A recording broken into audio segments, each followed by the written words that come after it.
കഴിക്കാനാണ് വന്നിരിക്കുന്നത്. അപ്പോൾ നമ്മൾ കുറച്ച് മൽബറിയൊക്കെ പഴുത്ത് നിന്നിട്ടുണ്ട്, നമ്മൾ അതൊക്കെ പറിച്ചിട്ടുണ്ട്.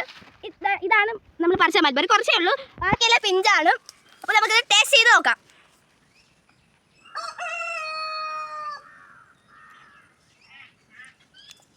നല്ല ജ്യൂസിയായി, പിന്നെ നല്ല ടേസ്റ്റ് ഉണ്ട്, നല്ല മധുരമാണ് കേട്ടോ. അപ്പോൾ നമുക്ക് ഇത് വെച്ചിട്ട് നാച്ചുറൽ ലിപ്സ്റ്റിക് ഉണ്ട് ഇടാം.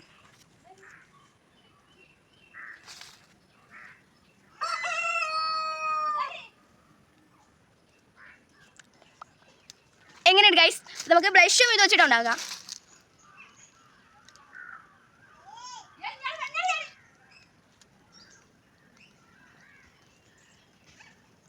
എങ്ങനെയുണ്ട്? കൊള്ളാം. അപ്പോൾ നല്ല ജ്യൂസി ആയിട്ടുണ്ട്, പിന്നെ അടിപൊളി ടേസ്റ്റുമാണ്. അപ്പോൾ നമുക്ക് ഇത് ഫുള്ളായിട്ടൊന്ന് കഴിച്ചു നോക്കാം.